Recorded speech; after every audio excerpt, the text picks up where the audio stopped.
on parle beaucoup de la puissance de la République d'Alger, qu'on appelle aussi la Régence d'Alger. Il faut savoir que sa puissance dépasse peut-être ce que vous imaginez.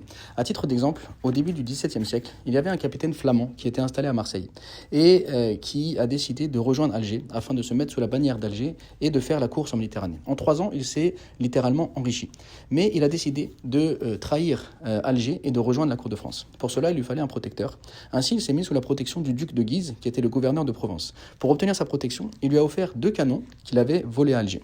À ce moment-là, lorsque Alger a appris cela, la République d'Alger a décidé de rentrer en guerre. Et pendant 20 ans, ils n'ont pas laissé la cour de France tranquille. Il y a 3000 corsaires qui ont pris la mer et qui se sont mis à attaquer tous les intérêts de la France afin donc de couper court complètement à tout bateau qui voudrait passer en Méditerranée pour se rendre à la Cour de France ou pour quitter la Cour de France. Et en l'espace donc de 20 ans, ils ont pris 90 navires et le commerce s'est littéralement appauvri. Donc la France est littéralement appauvrie car elle n'avait plus de possibilité de faire de commerce en Méditerranée.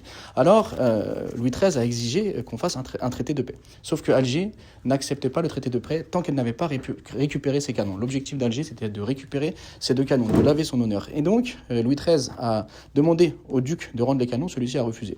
Louis XIII, n'ayant plus de solution, il a été obligé de débourser une somme importante afin de racheter ces canons, de les envoyer à Alger. Et à ce moment-là seulement, Alger a accepté de signer un traité de paix. Ce traité de paix a été signé le 19 septembre 1628, un traité de paix, donc après 20 ans de guerre, après 20 ans de guerre en Méditerranée, menée par 3000 corsaires qui n'avaient qu'un seul objectif, récupérer les 2 canons qui avaient été volés. Donc comme vous le savez, Alger était protégé par à peu près 1000 canons, qui étaient des canons très puissants, et donc pour laver leur affront, ils ne voulaient pas faire la paix tant qu'ils n'avaient pas récupéré leurs 2 canons qui avaient été volés.